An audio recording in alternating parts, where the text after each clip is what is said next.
Welcome to this session on Gandhi and Christianity.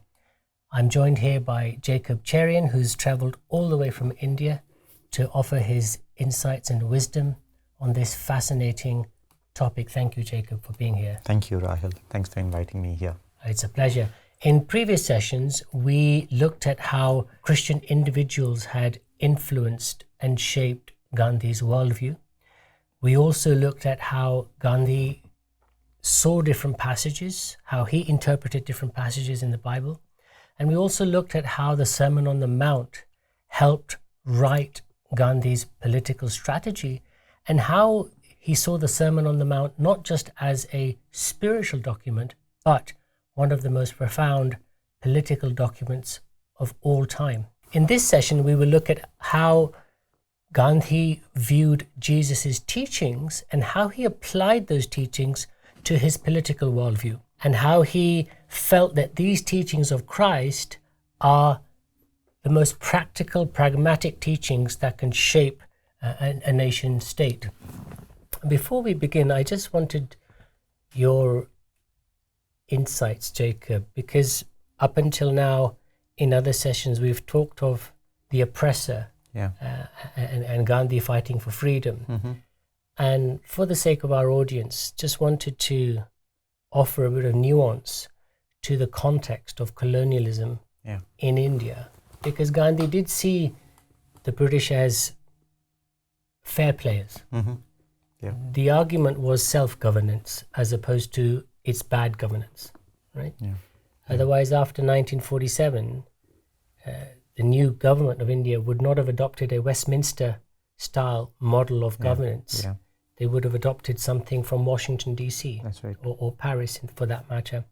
So, for the sake of the audience, if you have any further insights on that, we just want to offer that it was more nuanced. Yeah, absolutely. And I feel that Gandhi acknowledged that, it wasn't, he didn't hide away from certain amount of atrocities that were created, but it wasn't like it's all bad, and Nigel Bigger, a professor here in Oxford, has written a good book called Colonialism, A Moral Reckoning. Yes. In that he nuances some of those issues there. And just going through that book, and as a person who studied Gandhi, I feel like Gandhi would have acknowledged a lot of those ideas that Bigger is bringing out in that it started as trade, but it was at a particular period in history, and ideas of rights and ideas of governance that we have today cannot be imposed back then. And definitely there was certain amount of exploitation which are undeniable, but it's also to appreciate, Gandhi appreciated. In fact, all the people who fought in the independence movement were all lawyers, using the law in order to articulate the Indian sense of independence, to unite the nation. British law. It's British law. And it's also good to mention that a lot of people who fought for India's independence were also British. White British. Absolutely. Fighting for independence in India. And as Kartal Lalwani, in his book, The Making of India, charts out in detail, by the late 1800s, there were brown Indian judges sitting in Indian courts in British India, presiding over cases where there were white defendants. So there was always, like you said, those odd atrocities, exploitation, and yet there was always this push for fair game and building up the society as a whole. Education for all castes was inserted by the British. Up until then, it was only the elite Brahmin caste. So it's just good to build that nuance, especially in today's culture. What we hear out there, it's not often contextualized or nuanced. So thank you for that time on that topic. If we move to the first question, to what extent did Gandhi incorporate ideas or practices from Christian missionaries into his own movement? Because by now he's got a political and somewhat spiritual movement going. And how did their work in India, the missionaries' work, influence his perception of Christianity? I think Gandhi was deeply impacted by the efforts of the missionaries who came and selflessly served the people of the smaller towns and villages. And these are missionaries coming from affluent cities in Europe, and coming from well-to-do places to villages and towns where there's barely anything. And so I think to some extent Gandhi was moved by their selfless services and also their ability to see the evils in Indian society. So it's the missionaries that saw the evils, whether it's sati or caste system, or child marriage, or the banning of widow remarriage, who could see those type of patriarchal structures which are very ingrained. Sati is the one where when the husband dies, the wife has to burn alive on the same funeral pyre. That's right. Which the missionaries played a significant role in, and the British administrators, I believe. That's right. First the missionaries, and then the missionaries spoke about it a lot, and then that seeped into governance. Yeah. Even I think the drowning of babies in milk, baby girls, it was called Doodh Pithi. Okay. So in order to avoid paying dowry later on in life, if a baby girl is born, the mother-in-law of the mother of the child would drown the baby in milk. So missionaries called this out initially and said this is just downright evil. Some conservative Hindus were not happy with the way it was called out. So you had fascinating administrators like Sir John Malcolm. He thought instead of pushing to have this in law and upset the sensitivities, the cultural sensitivities of Hindus, let me align with certain Hindu holy men. So he aligned with, at the time, Sahajanand Swami, a spiritual leader who laid the foundations today, as we know, as the Swaminarayan movement. And he was also against this idea of women burning on the pyre and, babies being drowned in milk.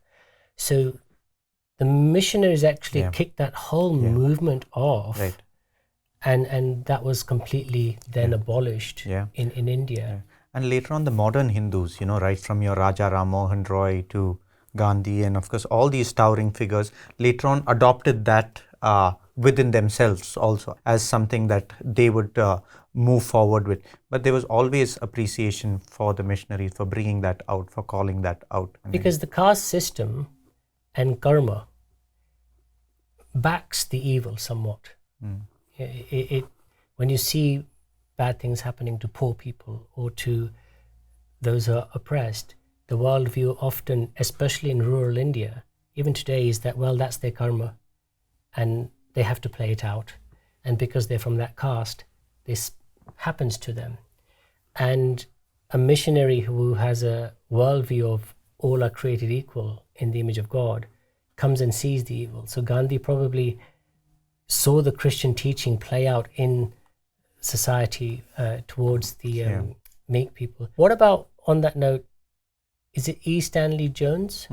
How did he have an impact on Gandhi? E. Stanley Jones was a missionary, was a Christian missionary in India. In one of his conversations with Gandhi, he says, what is the future for Indian Christians? What advice would you give for Christians in India? Some of the things that Gandhi said was, firstly, be more like your Christ. One of the very famous statements of Mahatma Gandhi is, if Christians were to truly be like Christ, the world would be Christian. Why would it not? So firstly, to be more like Christ. Secondly, what Gandhi very interestingly says is that do not dilute the gospel. Say it as it is, keep it as it is, say it as it is. And then one of the things that he finally says is to understand religions in India with humility. Try and understand it with humility, with a sense of humility. The idea being that God has been active in this land way before, Of course, there's something new that you bring in, but to acknowledge the act of God, which has already gone in the land for centuries, is something that he wanted to acknowledge. It's interesting that he used the word humility because that gives you more access to that world. Yeah. And builds a better understanding and appreciation. That's right. Because we've talked in the past that there are certain kingdom truths in other cultures and other faiths that belong to Christ.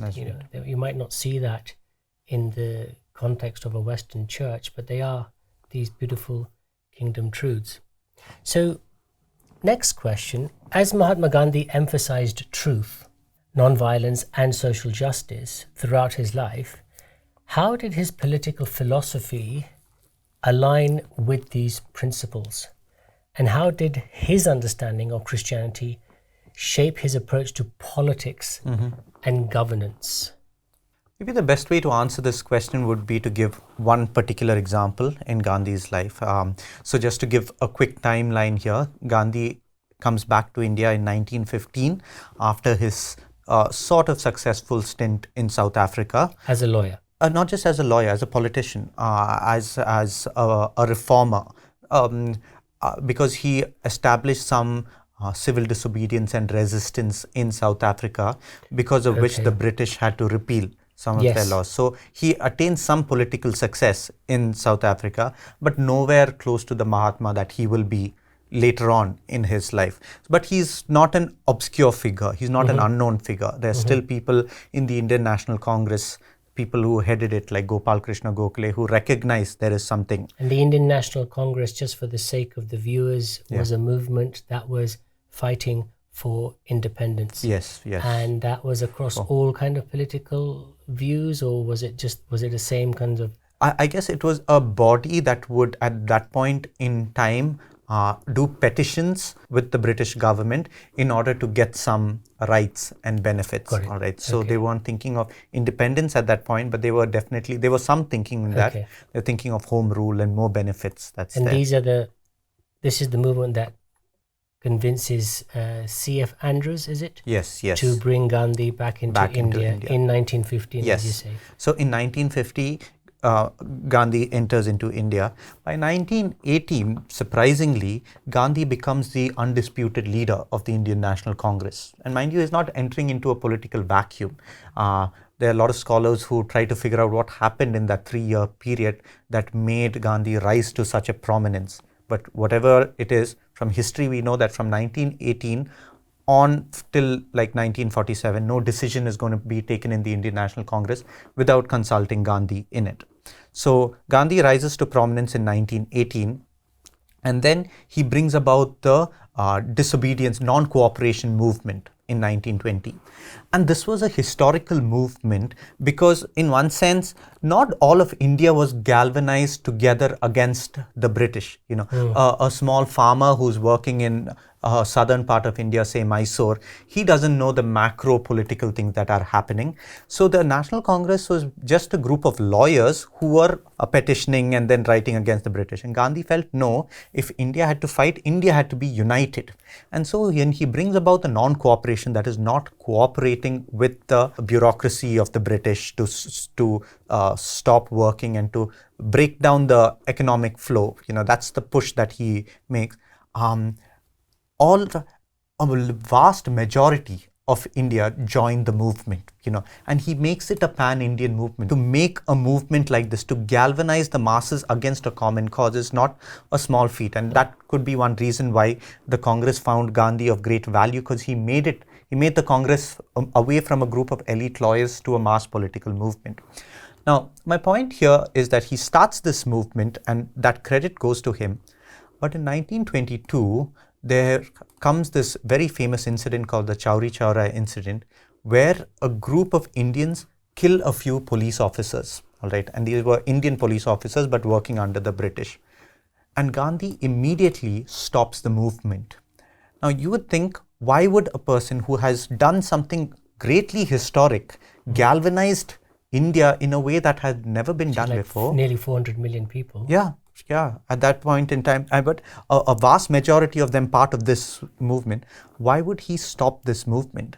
Because Gandhi believed that even if it is one life, an eye for this one eye will ultimately lead us not to the type of independence that he would want. It has to be absolute non-violence. And so it is taking, like we were looking at the Sermon on the Mount, the passages of Christ, and applying it in one sense to the extreme. What does non-violence, love and sacrifice to the extreme look like? It's not compromising on those. And in one sense, that incident sort of gives the heart Gandhi had to follow the principles of Christ to its logical conclusion. It goes back to his advice to missionaries. He almost practiced it Yeah. in his own life, that Yeah. what is it to be like Christ, Yeah. to stop such a Yeah. powerful movement Yeah. on that not simple, but that principle of an eye for an eye. Yeah. It's a big thing in a time when Yeah. nothing has been galvanized ever before. That's right. In history. It's just fascinating. And because Gandhi believed in the ideal of it, there were a lot of politicians at that point in time who followed Gandhi because his methods were pragmatic, because it works. But the minute it doesn't seem to work, they move away from it. But Gandhi didn't feel that it was a pragmatic move. It has pragmatic value, but the ideal is what you need to stick by. Absolute non-violence is the ideal you need to stick by. Thank you. That's really, really helpful. Can you provide specific examples of how Gandhi's understanding of Jesus' teachings influenced his political ideology and activism? And in what ways did he draw inspiration from Jesus as one of his greatest inspirations? Yeah. I think a profound impact that Gandhi had was the statement of Christ that what you sow, you shall reap, where Gandhi believed that the means are as important as the ends. You cannot justify the means to reach a particular end because the means are the end for him. In one sense, Gandhi believed that the end you should leave to God and you should focus on the means, the way to do it. And so Gandhi believed that even if Indians were to liberate themselves from the British through violent means, then you just replace one power with another hegemonic power. And so that's a deeply Christian life and a Christian attitude towards actions that Gandhi imbibed and was able to put forward. Another important idea was the notion of the kingdom of God, which Jesus Christ prays in the Sermon on the Mount. Christ prays, your kingdom come here on earth. And Gandhi definitely has a twist to it. He says Ram Rajya, which can be controversial because, Ram is a god, and so And Rajya means to rule. Rajya means, a kingdom, kingdom, like a kingdom that's there. But Gandhi very clearly says, no, what I mean by this is the kingdom of God. But he's using the language and the imagery and the articulation that is found within the Indic civilization. So Ram Rajya is not the rule of a god called Ram. It is the kingdom of God. A rule, what would a nation or a group look like if God were to directly rule these people? And they had the rule of God in their hearts. What is the economic system that would come out of it? What is the political system that would come out of it? What is the relational dynamics that would come out of it? That is what he wanted to establish. So even though he used Indic language, what was in his heart and mind and what he was actually talking about was what Jesus has said in the Sermon on the Mount. That's right. What if we ruled according to God's plan and with his advice and his wisdom? Did he ever get any pushback from this kind of approach of applying Christian teachings to his thinking and worldviews? Were there any of his close friends like Nehru or Patel, other great? Yeah, very much. Gandhi did have a lot of pushback among the people that he was surrounded by, because Gandhi did not look at politics as something just for this world. Gandhi had a strong metaphysical conception that politics should ultimately be a governance here on earth as how God would rule, and so it is very much a kingdom of God.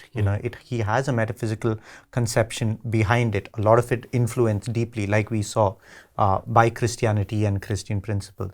And so that's something that a lot of others in the Indian National Congress at that point did not understand. Jawaharlal Nehru, for example, was a Western educated, secular minded person who understood the pragmatic benefit of what Gandhi was doing, but could not understand his spiritual endeavors. Because he was also steeped in a lot of Marxist ideology. That's right. Well. I mean, but most people at that time, most educated men at that point was.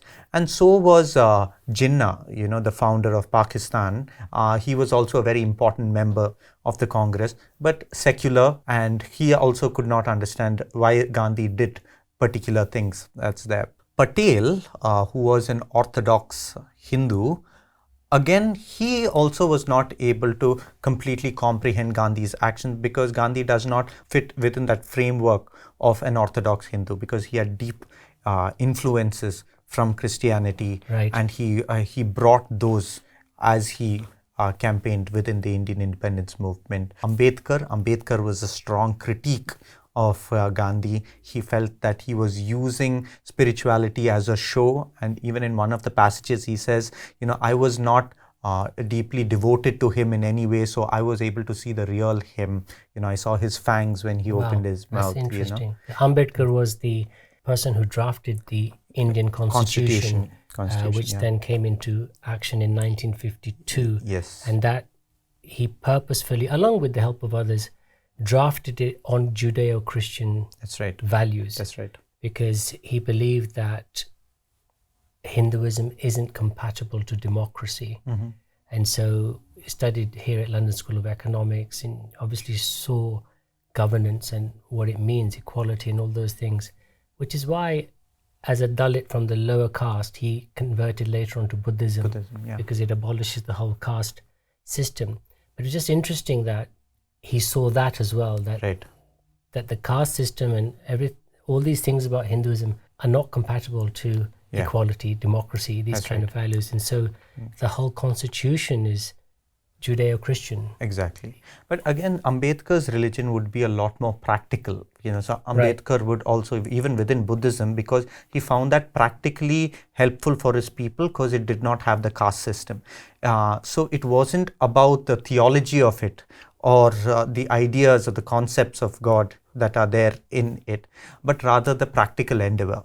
Whereas for Gandhi, it had a lot to do with the metaphysics of it, the spirituality of it, the factor of God in pervading all of life. Yeah, which as we discussed elsewhere, that's what pushed Muhammad Ali Jinnah, a very liberal Muslim, into a more Muslim corner, and to push for a separate state, because he thought we're all in this together, fighting for self-governance.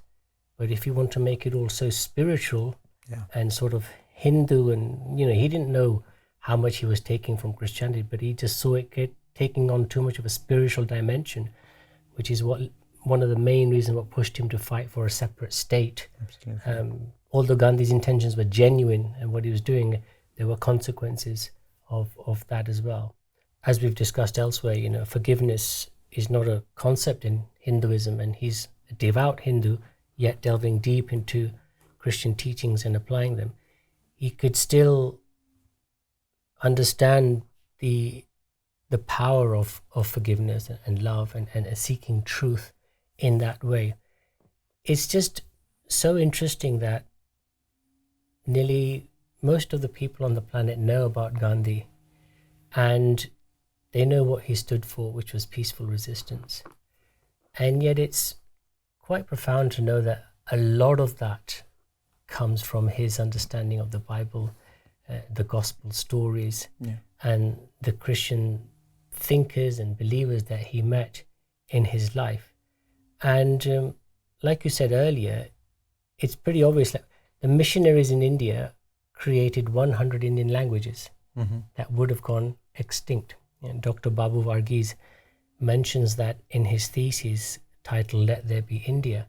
So for someone like Gandhi to see British governance, missionaries, Christianity, in a way, for someone like that who's so open-hearted, they can easily grasp, that this is something profound.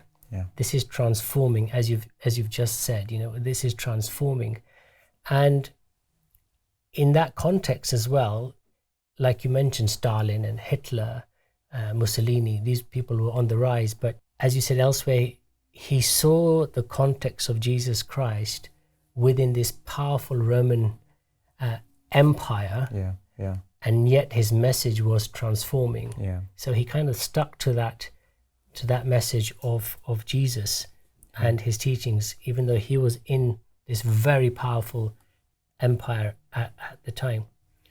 So thank you so much, Jacob, for all your insights and wisdom on Gandhi and Christianity. These conversations help to have a dialogue Yes, absolutely. around such a global figure, such a transformative figure, as we mentioned in another session, whose statue is outside our British Parliament here today, and many other courts and institutions around the world. So it's been hugely helpful to listen to you. Thank you again. Thank you. Hey guys, how are we doing? My name's Nadia and I'm part of OCCA, the Oxford Centre for Christian Apologetics. And we just want to say thank you for watching our video. At OCCA, we love to look into the big questions facing our time and our culture to see how the Christian faith gives answers that are both rational and rich in their understanding. If you enjoyed this video and you want to come along with us, then why not check out the rest of the content on this channel? Please consider subscribing and following as well, so that we can keep on making content like this. We really want to hear from you guys, so if you have ideas of questions that we can look into or content that we can make, then please drop a comment down below or get in touch with us directly. We want to say thank you as well to the speakers, to the donors, to the filmmakers, and also to you guys for making it happen. You know, it takes about 60 hours to create a film like this, and that's because we want it to be carefully researched. We want the talk to flow beautifully, and we want the filmmaking to be smooth. But that all takes time. And here at OCCA, our staff are funded by people who share our vision. So if you want to partner with the work that we are doing, please consider donating. I'll catch you next time.